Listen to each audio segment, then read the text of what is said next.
Isu mengenai Presiden Jokowi 3 periode masih jauh dari reda. Silang pendapat mengenai masalah ini masih terjadi di jagat maya ataupun di jagat nyata dari berbagai pihak, baik yang pro maupun yang kontra. Muncul lagi satu isu tentang kemungkinan Pak Jokowi akan menggantikan Megawati Soekarno Putri sebagai Ketua Umum PDIP.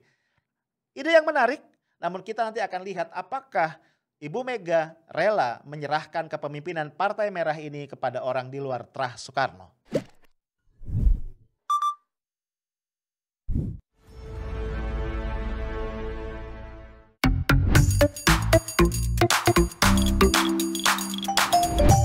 Hai guys, ketemu lagi kita di Coffee Break edisi 18 Maret 2021. Udah Kamis lagi, besok Jumat ya, dan pasti lo teriak, yes, thanks God it's Friday. Ya tetap semangat lah ya. Ya gue temenin lo buat rehat ya sejenak dari kesibukan lo, dan abis ini lo boleh lanjut lagi. Beberapa hari belakangan ini kayaknya rakyat Indonesia, kita semua termasuk lo, mungkin gue juga ya, itu lagi demen banget ngomongin presiden. Semoga kuping Pak Jokowi nggak panas nih gara-gara diomongin banyak orang. Isunya apalagi guys kalau bukan terkait dengan kemungkinan perpanjangan masa jabatan presiden dari 2 menjadi 3 periode. Sebenarnya guys kalau kita ke belakang ya, kita flashback, ini isu basi sebenarnya. Dari 2019 sudah ada ya, atau mungkin sebelum itu ya. Waktu itu memang MPR tuh lagi melakukan banyak kajian, dan salah satu yang muncul ke permukaan adalah gagasan untuk mengkaji ulang nih masa jabatan presiden. Ada yang bilang 1 periode aja ya, tapi lebih panjang, let's say 7 years gitu ya. Ada lagi yang bilang enggak, kita kasih kesempatan, kalau presidennya bagus kenapa enggak ya, mungkin 3 periode. Walaupun bisa 4 tahun, bisa 5 tahun untuk setiap periodenya. Nah kemudian waktu itu ya seingat gua Mbak Puan juga mendorong nih agar dilakukan kajian yang serius ya terhadap wacana ini. Kemudian guys isunya sempat reda ya, entah mengapa nih belakangan muncul lagi ya. Salah satu triggernya yang gua tahu ya, beberapa waktu yang lalu itu politisi Gerindra ya Arief Poyono bilang ya bahwa Pak Jokowi ini pantas nih. Ya bahkan di salah satu acara TV ya, kalau gua nggak salah di Narasi TV ya, dialog diskusi dengan Najwa Shihab, dia bilang 85%. Gua nggak tahu tuh dari mana tuh angka ya, 85% rakyat menghendaki Pak Jokowi itu 3 periode. Ya. Bahkan ada satu tweet dari media kalau nggak salah dari Gelora ya. Itu ditampil di situ, agak gimana ya, Pak Arief Puyono nggak pakai baju ya, pakai koyo ada 3 gitu. Ini ngomongin tentang presiden 3 periode. Sampai ada netizen yang komen, ini untung koyonya 3, jadi 3 periode. Kalau koyonya 7 itu kan jadi 7 periode. Nah, tapi jangan lupa ya guys, dari awal sebenarnya ya Pak Jokowi ini sudah menolak ya ini gagasan 3 periode. Yuk kita lihat dulu videonya. Ada yang ngomong presiden dipilih 3 periode, itu ada 3 menurut saya. 1, ingin menampar muka saya. Ya. Yang kedua, ingin cari muka, padahal saya sudah punya muka. Yang ketiga, ingin menjerumuskan. Itu aja. Jadi di video itu Pak Jokowi bilang ya, orang-orang yang mendorong-dorong saya nih 3 periode itu kemungkinannya 3. 1, mau menampar muka saya. Yang kedua, cari muka. Ya di situ Pak Jokowi sempat bercanda, padahal saya udah punya muka. Yang ketiga, mau menjerumuskan saya. 3-tiganya nggak enak. Cuma mikir, kurang ajar banget nih ya orang yang berani menampar muka presiden ya, atau yang berani menjerumuskan presiden. Jadi kalau kita kaitkan ke situ kan artinya orang-orang seperti Arief Puyono ini bisa kita tafsirkan adalah sosok yang menjerumuskan dan juga menampar muka presiden. Mestinya dipolisikan tuh, ya gak sih? Masa presiden mukanya ditampar? Ya kan? Nampar muka orang biasa aja kriminal, apalagi nampar muka presiden. Nah guys, tapi kemudian kan polemik terus berlanjut ya.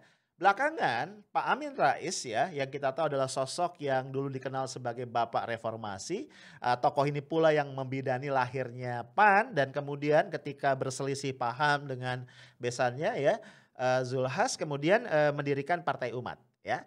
Pak Amin Rais mengatakan bahwa dia mendengar selentingan tentang upaya beberapa pihak untuk memperpanjang ya, menambah masa jabatan presiden menjadi 3 periode. Beliau katakan awalnya sayup-sayup ya, tapi kemudian belakangan ini bertambah jelas, bertambah keras ya, bertambah clear lah begitu. Nah, ya lo tahu ya udah kita bahas di episode sebelumnya, nih muncul banyak reaksi. Panas ya, terutama pihak istana yang membantah itu. Lalu terus bergulir bolanya. Nah guys, memang isu ya tentang kemungkinan menjadi 3 periode ini menjadi menarik ya untuk kita diskusikan ya, didiskusikan oleh rakyat banyak. Kenapa? Karena kalau sampai ini kejadian guys, artinya again terjadi involusi, kemunduran dalam demokrasi. Ya kita tahu ya, spirit dari demokrasi salah satunya adalah pembatasan pada kekuasaan. Baik pembatasan skupnya maupun pembatasan waktunya. Dengan demikian maka kecenderungan kekuasaan untuk koruptif itu bisa dikurangi. Ya, power tends to corrupt ya, absolute power ya, corrupt absolutely. Kan begitu, ya. Ketika seorang pejabat publik terlampau lama berada di posisinya, ini gawat. Kalau zaman dulu ya, waktu ya masih ada TV itu satu, TVRI itu ada acara iklan di TV namanya Siaran Niaga. Gue inget banget dulu tuh ada iklan dari satu merek mebel namanya Ligna. Ya mungkin sekarang masih ada ya. Iklannya berbunyi, saking nyamannya itu Ligna, sudah duduk lupa berdiri.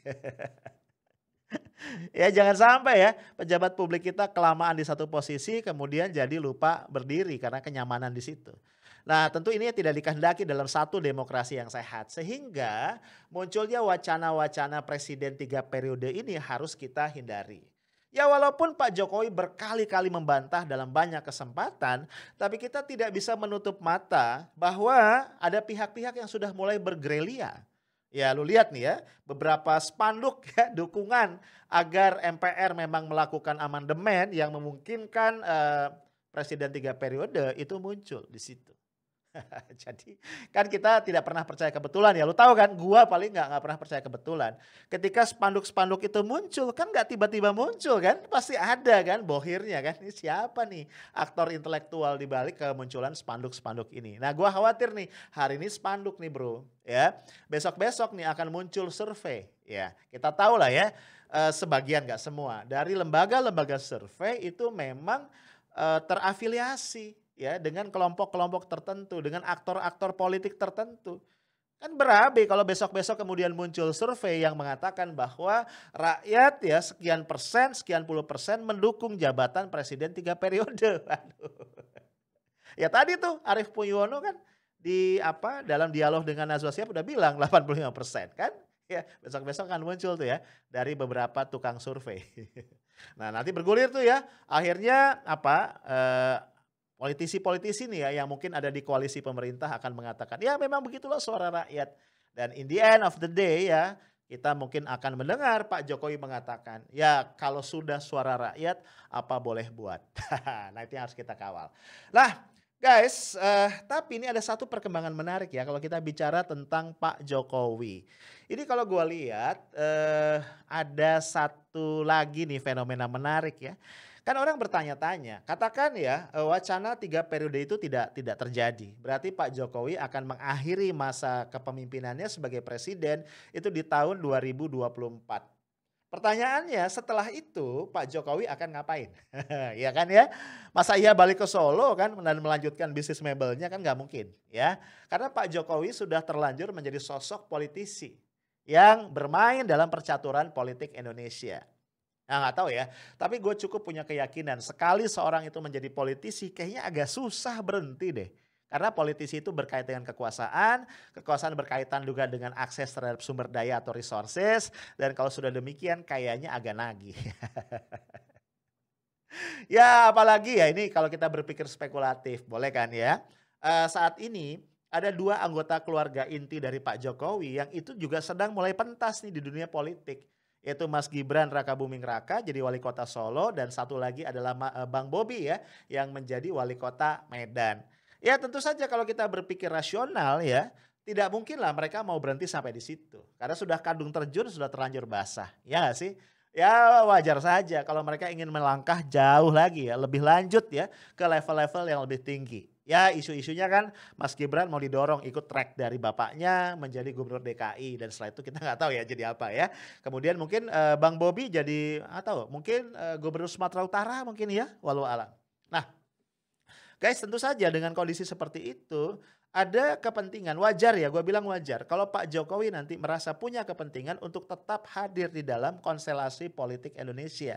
But the question jadi apa? Kalau misalnya tadi wacana presiden 3 periode tidak terwujud. Nah ternyata nih ada satu orang pengamat ya. Walaupun gue baru dengar namanya ya, namanya adalah Mas Wempi Hadir. Namanya lucu ya. Berarti kalau dia nggak masuk nanti berubah jadi Wempi tidak hadir. Ya, ini dari Indo Polling Network ya. Dia mengatakan begini, bahwa sosok Pak Jokowi itu adalah sosok yang tepat untuk menggantikan posisi Ibu Megawati Soekarno Putri sebagai ketum PDIP setelah nanti Ibu Mega berkenan untuk lengser dari jabatan yang sudah dia sandang selama 20 tahun lebih ya. Nah, ini menarik nih guys ya. Karena kalau kita lihat ya, selama ini orang terlanjur melihat atau mempersepsikan PDIP sebagai sebuah partai yang identik dengan Trah Soekarno. Ya walaupun sebenarnya kalau kita flashback, PDIP ini kan kelanjutan dari PDI dan sebenarnya awalnya nggak ada urusan sama Trah Soekarno. Ya Megawati dan adiknya Guru Soekarno Putra itu baru saja diajak masuk ke politik kalau gua nggak salah tahun 1987-an ya oleh ketua PDI waktu itu Pak Suryadi. Ya, waktu itu gara-garanya kan PDI selalu nomor buncit ya di dalam persaingan atau kompetisi politik di masa Orde Baru. Kalah oleh Golkar dan P3. Sehingga dicari nih oleh Suryadi siapa sosok yang bisa jadi vote getter. Nah, sebenarnya Trah Soekarno itu sudah berkomitmen untuk tidak terjun ke politik praktis ya. Mungkin karena ada trauma masa lalu atau gimana ya gue nggak tahu. Tapi ternyata Suryadi berhasil membujuk Megawati dan Guru untuk terjun ke politik menjadi vote getter bagi PDI. Dan suara PDI akhirnya bisa melonjak tuh ya 10% bahkan pernah 14%. Namun kemudian kita tahu ya ada dinamika Megawati kemudian terpilih secara de facto menjadi ketua umum ya lewat KLB di Surabaya kan gitu ya. Kemudian dijegal lewat KLB Medan dan seterusnya lah. Akhirnya ada kerusuhan 27 Juli, perebutan kantor PDIP dan ya berikutnya ya gua nggak bahas lagi itu. Nah, poin yang gua mau bilang adalah belakangan ya karena sekian lama ya 20 tahun lebih dipimpin oleh Megawati, orang mengidentikan partai ini dengan partai yang merupakan dipimpin oleh Trahnya Soekarno. Jadi orang susah membayangkan kalau partai ini tidak lagi dipimpin oleh Trah Soekarno. Dan saat ini guys ada dua orang kan, dua anak dari Ibu Mega ya, yaitu Puan Maharani dan Muhammad Prananda Prabowo yang digadang-gadang besar kemungkinan akan menggantikan ibunya memimpin partai ini. Tapi kemudian juga guys ada suara-suara di bawah ya, suara-suara di PDIP yang menghendaki partai ini menjadi lebih terbuka. Nah mungkin ya kelompok ini yang kemudian akan mendorong nanti Pak Jokowi ya bisa jadi untuk menjadi pengganti dari Ibu Mega. Tapi gua rasa ini juga bukan hal yang mudah guys ya. Karena selama ini kita tahu hubungan antara Pak Jokowi dengan Bu Mega ini nggak mulus-mulus amat juga. Ya. Jadi jangan lu bayangkan ya bahwa Pak Jokowi se-happy itu berada di bawah kepemimpinan Ibu Mega sebagai petugas partai. Ya, kalau lu cermat di media itu kelihatan ya beberapa kali persinggungan atau gesekan antara istana dengan Teguh Umar. Ya yang terakhir ya kemarin lu lihat misalnya dalam ribut-ribut kasus KLB Sibolangit ya pendongkelan AHY dari kursi ketum Partai Demokrat ya pasca KLB tadi itu ada 2 silaturahmi ya nggak sih ya kalau gua nggak salah tanggal 9 Maret ya itu hari Selasa. AHY melakukan silaturahmi atau dipanggil kalau nggak salah ke Istana Bogor oleh Pak Jokowi. Di situ Pak Jokowi memberikan jaminan bahwa pemerintah akan menyelesaikan masalah ini sesuai dengan ketentuan perundang-undangan yang berlaku. Nah, ada kabar bahwa sehari sesudahnya ya Ketum Demokrat versi KLB Sibolangit yaitu KSP Muldoko melakukan kunjungan ke Ibu Mega. Dan dalam pembicaraan Pak Muldoko mengatakan atau menjelaskan alasan kenapa dia mengambil alih Demokrat. Intinya dia ingin mengakhiri dominasi dari Trah Cikeas ya. terahnya Pak SBY di dalam kepemimpinan Partai Demokrat. Menurut gue ini jadi paradoks ya. Kenapa terah Cikeas harus diakhiri tapi terah Soekarno di PDIP baik-baik saja. Nah guys, ke depan kita akan masih menyaksikan dinamika yang menarik ya. Apakah gagasan untuk mendorong Pak Jokowi menjadi ketum PDIP menggantikan Ibu Mega ini akan benar-benar terrealisasi atau justru Pak Jokowi kemudian akan lebih tertarik untuk menjawab tanda kutip suara rakyat ya yang katanya tadi 85% menghendaki Pak Jokowi 3 periode. Politik selalu dinamis guys, jadi jangan terlalu kaget ntar lu jantungan. Saya tahu smart and professional. Assalamualaikum warahmatullahi wabarakatuh.